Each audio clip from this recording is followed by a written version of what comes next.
circling the building at the time. It would have been too awkward to have officers and enlisted men carry it out onto the lawn. And what they showed with that little minute and a half, that 4.5 minutes out of the 8 hours, was me raising that question. In fact, subsequently, they would ask the Lieutenant Colonel O'Brien about this, and he'd say that was absurd. He didn't actually deny it. He just said it was absurd. There's nowhere else it can have come.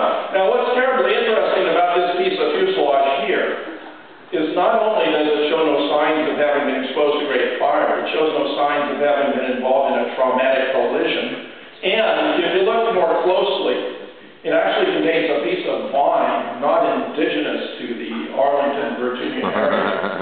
And in fact, a very astute attorney from Columbus, Ohio, by the name of James Hansen, has traced it back to the crash of a Boeing 757 in Cali, Colombia in 1995.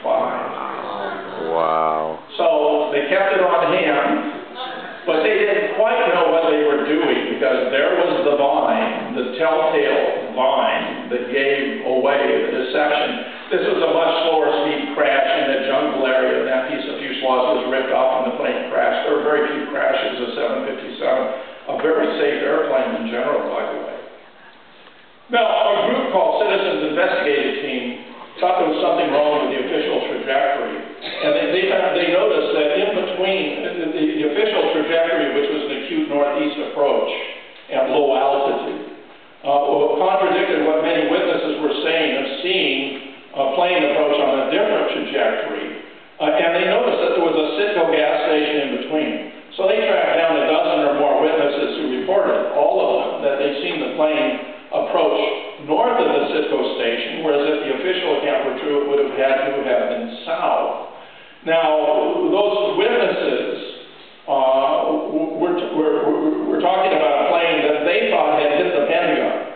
But in fact, the National Transportation Safety Board released what it claimed was Black Box data from this flight 77, which corresponded to a plane on a completely different due east trajectory that was 300 feet in the air when it was approaching the building, could not have hit any lamppost. In fact, 1 second from impact was 100 feet in the air above the Pentagon.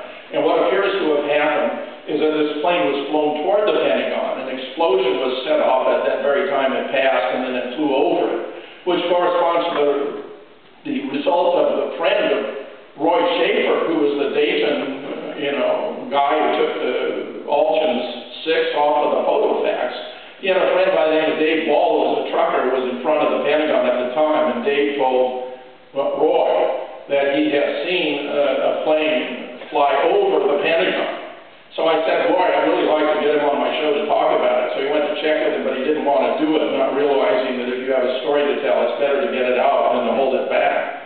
And he was found dead in an abandoned building 2 weeks later. Plus we have, Jamie McIntyre reporting to his anchor that there's no evidence of any plane having it anywhere near the building. He would subsequently be pressured to say that one would have to be an idiot to think that a plane hadn't hit the building, but that's what he reported at the time. This is Major General Steubenbein, Albert Steubenbein, who was responsible for all U.S. military intelligence, photo analysts in particular, who concluded no plane had hit the building because there was an absence of a wind imprint on the side of the building.